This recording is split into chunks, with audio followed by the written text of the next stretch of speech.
de Barbosa, após ser incluído na Lei da Mordaça. Olá, Jackson dos Santos. Primeiramente, gostaria de agradecê-lo pelo convite e uma boa tarde a todos e ao espectador também. Primeira coisa que eu te perguntar é o seguinte, o que é essa Lei da Mordaça? A Lei da Mordaça, ela é um artigo, através de um inciso, o Estatuto do Servidor, que foi intitulado, isso aí foi intitulado até pelo Supremo Tribunal Federal como Lei da Mordaça. Né? Isso existia para os servidores do Estado de São Paulo, isso já foi revogado através de decisão judicial, e até mesmo o Serra quando o governador revogou essa lei também. Ela não permite o quê, por exemplo? Ela não permite o servidor opinar, argumentar, manifestar-se. Na imprensa ou pelas redes sociais? Sim. O servidor ele é impedido de argumentar, opinar.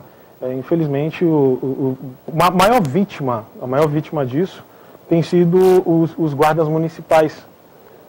Sim, porque outra coisa também é que o nosso Estatuto do Servidor Público, ele está nos moldes do regime militar, porque é de 1984 e a nossa Constituição é de 1988, então não faz sentido isso estar em vigor no nosso mundo contemporâneo. Né?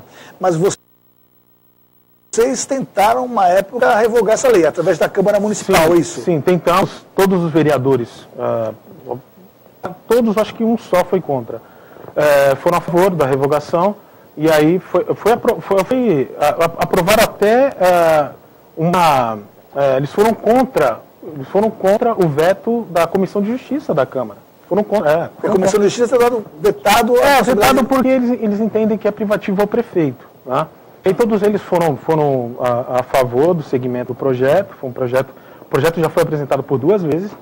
E aí, quando chega no prefeito, o prefeito veta. Ele veta e aí ninguém quer segurar o veto. Agora, você é funcionário público? Sim, sou funcionário público de Santos. E uma época você foi cipeiro, isso? Sim, o que acontece é o seguinte, a CIPA ela é composta por 18 membros, tá? São 9 eleitos pela categoria e 9 indicados pelo governo. Só que, infelizmente, dos 9 eleitos, o servidor acaba votando em servidores ligados à administração. E aí dificulta o trabalho de quem quer trabalhar, né? A verdade é essa. E aí eu como vice-presidente, então o que acontece? O presidente, ele visa os interesses do governo, né? No caso do prefeito. E o vice-presidente, os interesses da categoria. Ele foi eleito para representar a categoria e quem votou nele depositou confiança e acredita no servidor que está como vice-presidente. E aí o que eu busquei? Eu busquei prevenção, busquei trabalhar, fui buscar relatório que naquela época apontou que 80% das escolas não tinham AVCB. É isso que eu ia pergunta é seguinte, na verdade você fez uma denúncia muito grave na época, né? Sim. 80% das escolas municipais não tinha o auto de vistoria do Corpo de Bombeiro, que é o AVCB. Sim, eu fico impressionado em relação a isso, eu fiquei até muito revoltado, indignado na época, porque eu moro em prédio, tá? E aí a gente tem que respeitar a lei. Sim, respeitar a lei, seguir as normas do auto de vistoria e tal. E aí eu me vi naquela situação ali do serviço público não dar o exemplo, tá? Fiquei sem entender. E aí o que aconteceu? Eu levei, em função disso, eu levei 5 dias de suspensão. Então, só para entender, aí na verdade, ainda dando continuidade ao que você estava falando, o AVCB, ele é obrigado em todos os prédios, não só públicos, como privados também. Sim. Ele que garante a segurança daquele imóvel. Sim, né? exatamente. O bombeiro avaliou, viu que não tem problema nenhum, e aí libera esse auto de vistoria. Perfeito. Sim. Isso é feito anualmente, é isso? Anualmente. Anualmente tem que tirar desse AVCB. Sim. Aí você percebeu que as escolas municipais, que têm centenas, milhares de crianças, não tinham esse auto de vistoria. Não tinham, e recentemente eu tive acesso a um novo relatório, e aí 90%... Aumentou. Infelizmente aumentou. 90% não tem auto de vistoria de Corpo de Bombeiros. Na época que você fez esse relatório, que é 80, agora são 90, na época que você fez esse relatório, você chegou a comentar na comissão, na CIPA, né? Sim. A primeira coisa que você fez, olha, Sim, aí o que acontece? A galera é temerosa, o pessoal tem receio, teme um inquérito administrativo, uma represália. E aí eu decidi encaminhar isso à imprensa, porque... É público, né? Sim, a imprensa tem um papel fundamental na nossa sociedade, né? E aí eu decidi também fazer uma denúncia no Ministério Público. Aí eu encaminhei ao Ministério Público e o Ministério Público alega que isso ainda está sendo discutido. E na época o prefeito Pacheco estava com uma aprovação violenta, né? Ele ainda foi reeleito, né? Isso. Estava com uma aprovação violenta, você estava arriscando muito mais do que... Sim, exatamente. Mas aí o Ministério Público diz que isso está sendo discutido em outro processo. Em outro processo e até agora não tivemos um resultado. Não sei se em função da morosidade do nosso judiciário, talvez seja isso. Entendi. Aí você resolveu ir para a imprensa. Sim. Divulgou. E aí você começou a ter problemas, né? Na própria CIPA, não foi isso? Sim, na própria CIPA. A presidente da época, ela encaminhou a procuradoria. Do município. Alegando que eu não... Porque foi assim, quando eu assumi eu já comecei a agir antes do curso de formação. Sim. Então, o que acontece? A legislação prevê que você é empossado antes do curso, tá? E aí eu fui acusado de agir antes do curso. Mas o curso não tem nada a ver, porque o problema, e não o que você... Sim, exatamente. Sim, exatamente. E aí eu fui encaminhado à Cominc, e aí o próprio julgador, Cominc, ele observou... Cominc, o que é? Comissão de Inquérito da Prefeitura. Ele mesmo observou um artigo, ele mesmo fez a observação de um artigo de que aquilo não era pertinente, porque ele até escreveu assim, que as infrações imputadas ao servidor Jackson não foram confirmadas.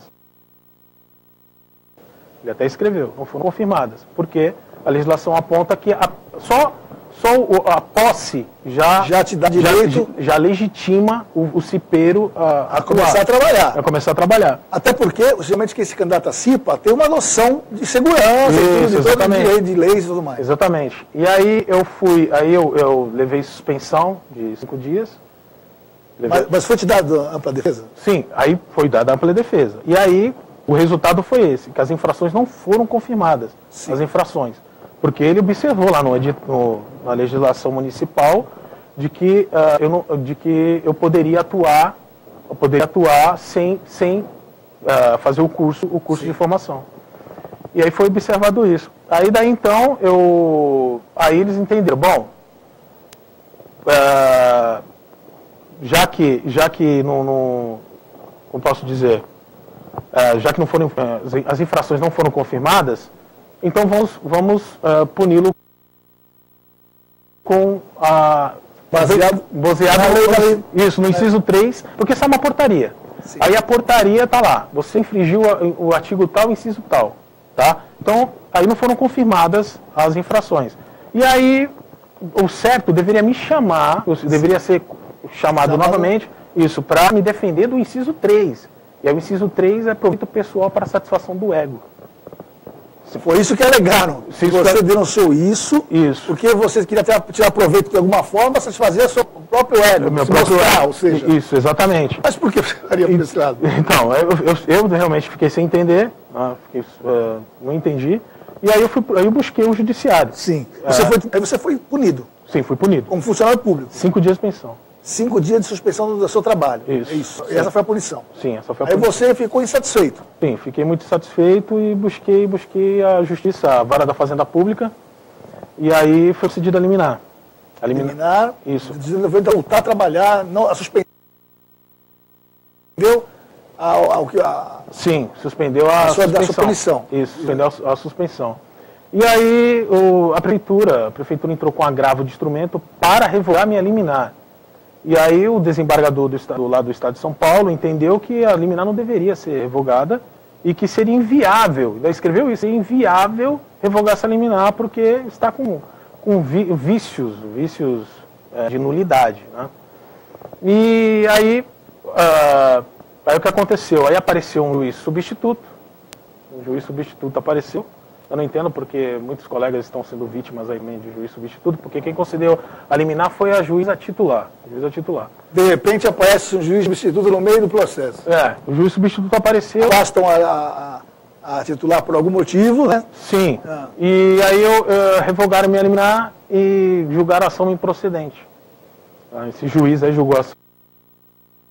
A sua ação. Isso, ação improcedente.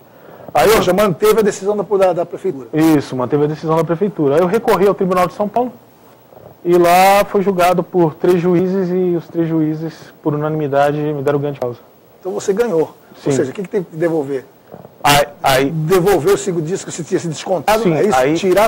Aí eu fui prejudicado de tal forma que eu perdi licença-prêmio, progressão funcional, fui descontado, eu perdi vários benefícios, a participação direta nos resultados.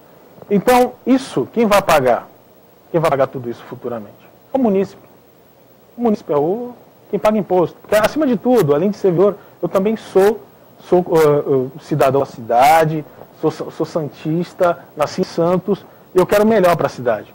Então, eu acho que é um absurdo. Eu acho que deveria haver punição. Eu acho que o chefe do executivo, quando erra, eu acho que deveria ser penalizado de alguma forma. Mas não, nós somos sempre penalizados.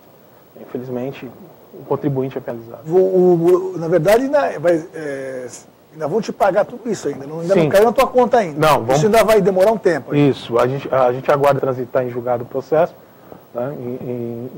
A prefeitura entrou com um recurso extraordinário, mas pelo que tudo indica, não tem como reverter, porque realmente houve um erro mesmo. Agora, depois que aconteceu isso, você está sendo pressionado, de vez em quando alguém te pressiona, fala alguma coisa, como é que é, depois que aconteceu tudo isso, como é que ficou a tua vida dentro da administração, na verdade? Assim, eu não me arrependo do que eu fiz, tá? Eu não me arrependo e muito pelo contrário, eu passei a ter um respeito assim incalculável. Tá? Eu passei a ser muito respeitado. Então, eu não me arrependo, mas que a gente sofre de certa forma porque jamais eu terei uma meritocracia, jamais terei, porque como eu não sou ligado aos amigos do prefeito, né, para os amigos do poder, porque assim, para os amigos tudo, e para os trabalhadores, para os servidores que suam a camisa, que trabalham mesmo de verdade, é a lei, né, para os servidores é a lei. Entendi.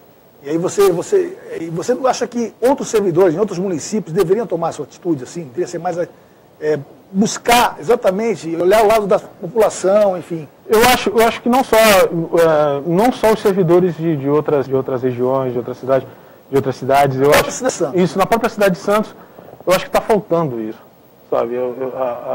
A gente está carente disso, porque não dá para, sabe? Sempre só o Jackson. Não dá. Eu busco parcerias com servidores para a gente melhorar nossas condições de trabalho, para a gente melhorar até mesmo o nosso ganho salarial, porque o nosso salário é defasado demais. Sim. É muito defasado. Só é alto para quem tem cargo comissionado. Sim, mas o servidor mesmo que não tem nenhum tipo de vínculo político, né, ele sofre porque ele ganha mal pra caramba. E outra coisa, eu sou formado em gestão pública. Sim. E qual a minha visão? Eu sou formado em gestão pública e qual a minha visão da administração pública? Qual a minha visão? A administração pública é formada por grupos que se apropriam da coisa pública, tá? Sim. E aí eles querem fazer como bem entendem, tá? A verdade é essa.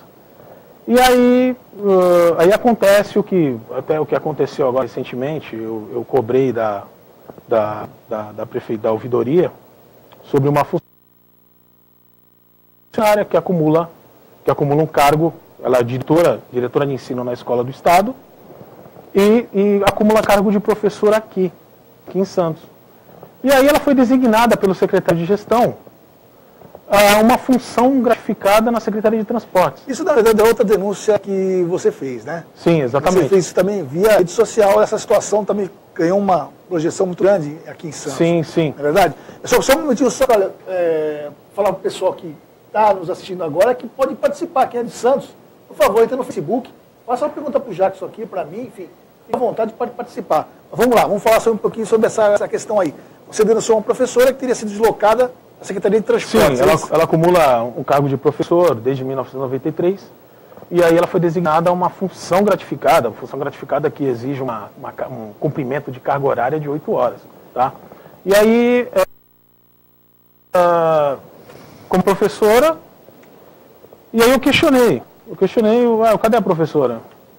E aí tem colegas que aí recebi informações de que a professora não estava lá, né? Aí talvez, estava de licença médica. Essa foi levantada essa questão. E aí eu entrei em contato com a ouvidoria do Estado de São Paulo. Estado de São Paulo. Do Estado de São Paulo. Porque ela é professora do Estado de São Paulo. Não, ela é diretora de ensino numa escola do Estado de São Paulo, lá na Zona Noroeste. Entendi. E professora municipal. Sim. Então, eu pude levar a crer que ela deveria estar na sala de aula. Ela tinha sido colocada na Secretaria de Transporte, por que secretaria? A Secretaria de Transporte, Cefrot, a Secretaria de Transporte. Pediram ela isso? Não, ela foi designada para lá. Ah, designada. Isso, tá. Designada para lá numa função gratificada de R$680. Tá. Além do salário, isso, mais além 600, do salário, mais R$680. Mas além do salário do professor, mais R$680. Certo. E aí, a informação que eu obtive da Secretaria do Estado de São Paulo é de que ela não se afastou, ela não estava de licença médica, a frequência dela lá é normal. Agora, isso está sendo apurado, já solicitei a planilha de frequência da professora, e isso aí estamos apurando e não vou desistir de apurar isso. Ou seja, e assim deve ter um monte de gente, né? Sim. Nessa mesma situação. A gente imagina que sim. Sim. A gente agora vem trabalhando para tentar normalizar isso aí. Você também foi autor de uma outra denúncia também pelas redes sociais, que a prefeitura impulsiona a própria página, né? Pois é. Gasta um valor aí que você falou, 70 mil. Em torno de R$70 mil. Por mês? Não, isso é por ano. Por ano. Em 2017, ele gastou R$70 mil com impulsionamento na rede social. Então aí eu fiquei... A sua indignação? Não, eu fiquei tão indignado porque até água está faltando para a gente nos locais de trabalho. Até água. A gente tem que beber água da torneira. Nós chegamos a falar sobre, antes de falar sobre essa questão dos impulsos que a prefeitura faz nas redes, chegou essa informação também para nós, lá no jornal, que está faltando água. Parece que isso ia ser normalizado nesses dias, mas parece que não normalizou isso. Não normalizou por falta de pagamento. Meu Deus do céu. O Santos não paga água, é isso? Não paga água, os fornecedores não receberam água. Quer dizer, não receberam dinheiro, por essa razão a água não é fornecida. Então tem departamentos de Santos que não tem água por falta de... Por falta de pagamento. Está tomando água onde? Da torneira? Da torneira. Ou leva de casa, é isso? Sim. Da torneira ou de casa. É demais. E, no entanto, tem 70 mil por ano para impulsionar. Para impulsionar. Eles impulsionam que tipo de informação? Bom, eu entendo que esse tipo de impulsionamento parece mais uma coisa política, né? Ao meu ver, parece mais uma propaganda dos atos, inaugurações, isso, que está rolando. Exatamente, sabe? Mas você não acha que isso é importante a população saber? Ou seja, eu não vejo muito errado isso. Eu acho que isso é uma coisa importante a população saber. Sim. O problema é que as pessoas podem, como é pelas redes sociais, a pessoa pode questionar. Sim, mas é uma página que não há necessidade de impulsionamento. Não há necessidade. É uma página oficial da prefeitura. Para que impulsionar? Para que gastar tanto? Já que está tendo tanto corte de gastos aí, por que não cortar isso? Entendi. Você falou que todas essas denúncias que você fez acabou ajudando as pessoas, alertando as pessoas sobre isso, mas você já chegou a falar isso lá? E os vereadores, na verdade? Você falou que a lei da mordaça, eles tentaram em algum momento tirar essa lei da mordaça, mas embora ela ainda continue. Como é que você vê a atuação dos vereadores? Você acha que isso aí, tudo que você anuncia seria alvo de fiscalização dos vereadores? Né? Olha o que acontece. Está tão difícil nessa cidade que familiares de vereador e familiares de ex-vereadores são beneficiados de certa forma aqui. Vou dar um exemplo. Familiares de vereadores prestam concurso para cargo de baixa remuneração para assumir cargos de altos salários. Mas não exerce a função. Isso não é uma coisa que só depende da Prefeitura de Santos, né? Depende de outras. Muitas prefeituras fazem isso. Não estou dizendo que isso é certo. Sim. Mas isso é um instrumento de várias prefeituras. Mas você já está falando que em Santos é uma coisa muito comum. Mas por que só os familiares e amigos? Por quê? Não consigo entender isso. Tá? Uma esposa de um secretário prestou concurso para agente de controle de vetor e foi nomeada. Será que ela vai exercer a função? O filho de um vereador prestou concurso, foi nomeado no cargo de oficial de administração. Tá? E foi assumir a chefia jurídica de uma autarquia de Santos. E hoje ele é presidente da autarquia, depois de 2 anos, no estágio probatório. Absurdo isso. Isso é absurdo. Em tão pouco tempo, no estágio probatório. Não deu tempo nem mostrar serviço. Não deu tempo de mostrar serviço. Para ser avaliado. Vou dar outro exemplo aqui também. Uma irmã de um vereador, inspetora de alunos. Ouvi dizer que nunca exerceu a função de inspetor, não sabe nem o que é um pátio de uma escola. E nunca exerceu a função de inspetor. Até quando isso? Sabe, eu não consigo entender. Aí, aquilo que eu falei, para os amigos, tudo. E para o servidor, a lei. É isso que você acha que justifica a não fiscalização do Executivo? Ou seja, o Poder Legislativo deveria fiscalizar o Executivo. Você não vê isso com tanto empenho assim? Não vejo fiscalização por parte dos vereadores, tá? Não vejo. E cabe a nós também, cabe a nós, cidadãos, cabe a nós fiscalizar, tá? Cabe a nós também a fiscalização e a gente tem que fiscalizar também.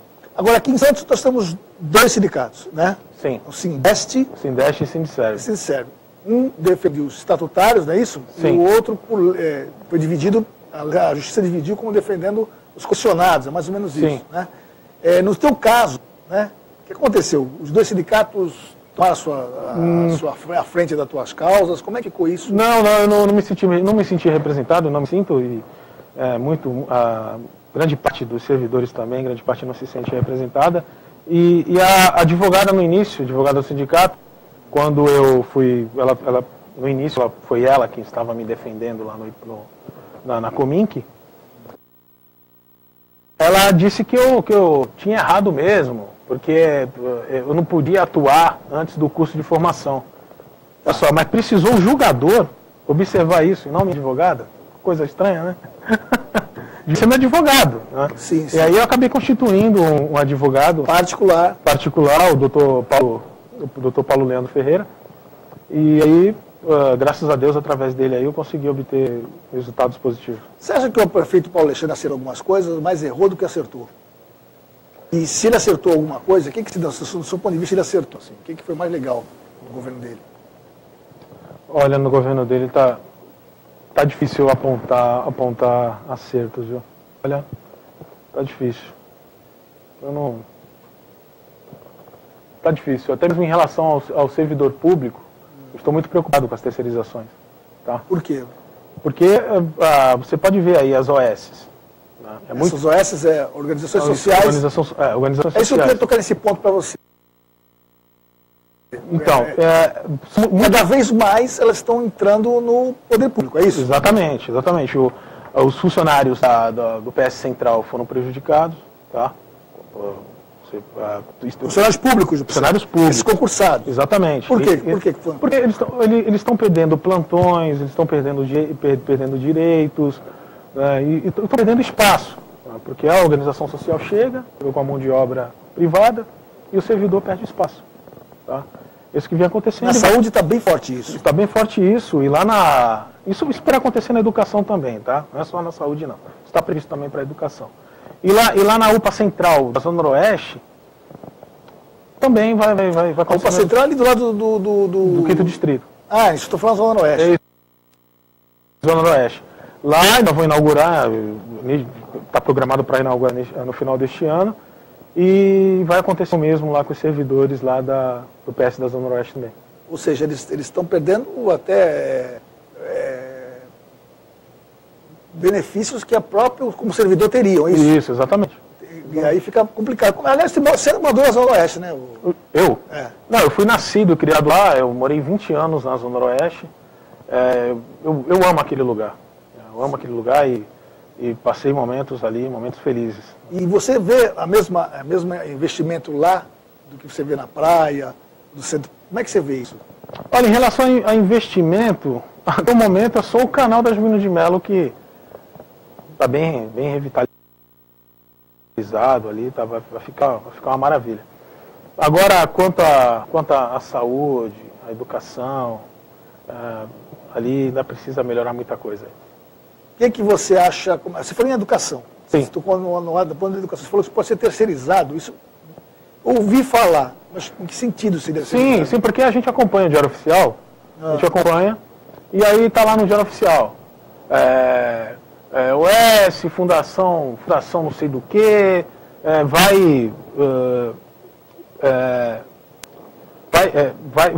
ser responsável por tal área, né? Por tal área, de funcionários ou cozinha. Aí pode haver uma terceirização nesses setores, né? E aí a gente está preocupado em relação a isso. Perfeito. A questão da funcionária que você falou, estava professora, só voltando um pouquinho, a professora estava lá na transporte. Cefrote, né? Você chegou a denunciar e aí o que aconteceu? Parece que voltaram atrás. Não, exatamente. Então, conta para mim como é que foi isso. Então, aí eu cobrei da ouvidoria pública e aí 2 dias depois saiu a revogação da professora. A portaria dela foi revogada. Né? E aí foi guardando a resposta. E aí a resposta fornecida pela prefeitura foi de que a professora já tinha sido encaminhada à Secretaria de Educação e que as medidas pertinentes já estavam sendo tomadas. Ou seja, então ela não estava lá, era errado mesmo, senão ela não sairia revogada. Sim, tudo indica que sim, né? Porque para revogar a portaria... Agora, você acha que funcionário como você tem que se sentir de contribuinte de vez em quando, olhar o Diário Oficial e começar a ver esses detalhes, né? Ficar atento para esses detalhes. Sim. Aliás, o Diário Oficial de Santos, agora está na internet só. Agora não está mais impresso. Eu até sou a favor. Isso foi um acerto do governo. Eu sou a favor porque o impresso estava servindo de publicidade, né, de publicidade dos atos administrativos, mas Sim, é mais um folheto de propaganda. Isso, era mais um folheto de propaganda do impresso. Agora não, agora o diário digital, online, é só os atos do executivo, concurso público, os atos da Secretaria de Educação, das secretarias. Né? Agora está diferente. Mas você acha que o impresso era um documento assim importante, um documento por escrito, né? Porque no online a gente pode tirar uma outra, coloca uma coisa, mexe. Não, hoje em dia a gente tem smartphone, todo mundo tem smartphone, o acesso é fácil. E outra, também tem a economia, além da economia, tem também a preservação da natureza também. Então você acha que isso aí foi um acerto do governo? Sim, eu acho válido, eu acho importante. O único problema é que tem os totens que não foram ainda bem instalados, né? Sim, exatamente. Isso. 4 totens isso, exatamente. Só agora que está funcionando da prefeitura. Faltou isso. Você acha que as pessoas teriam eu acho que ter acesso mais a esses totens na rua? Sim, esses totens tem que ter mesmo. Explica uma coisa, Jackson, para finalizar o programa, né? Sim. Você acha que... O que está faltando em Santos? Dos políticos de Santos. Olha, eu acho que está faltando fiscalizar, está faltando fiscalização. Vou falar aqui sobre a greve. Quando os vereadores apareceram na frente da Câmara para dizer que não votariam, tá? Não votariam no índice abaixo da inflação. Sim. Tá? Quando eles disseram isso, aí olha só, aí a molecada nova agora que está no Legislativo me garantiu: Jackson, fica tranquilo, nós vamos votar a favor do servidor. Tudo bem. Um dia antes, recebi uma ligação: Jackson, não será possível. Por quê? Porque o prefeito ofereceu emendas e cargos comissionados. Então não será possível. Eu só respondi: tudo bem. Ele até me disse, pô, mas pensei que você ia mandar eu tomar naquele lugar. Eu falei, não, negativo, muito pelo contrário. Quem te colocou aí foi o dinheiro. O dinheiro foi quem te colocou aí, não quem votou em você. Tá? Então, tá tudo certo. Vou fazer o quê? Jackson, obrigado pela sua participação. Eu que agradeço. O Poder fica por aqui. Lembrando que vai ao ar todas as segundas, quartas e sextas-feiras, às 15h30, ao vivo, com reapresentação às 22 horas pela TV Ilha do Sol. Obrigado pela sua audiência e participação. Até o próximo programa. Tchau.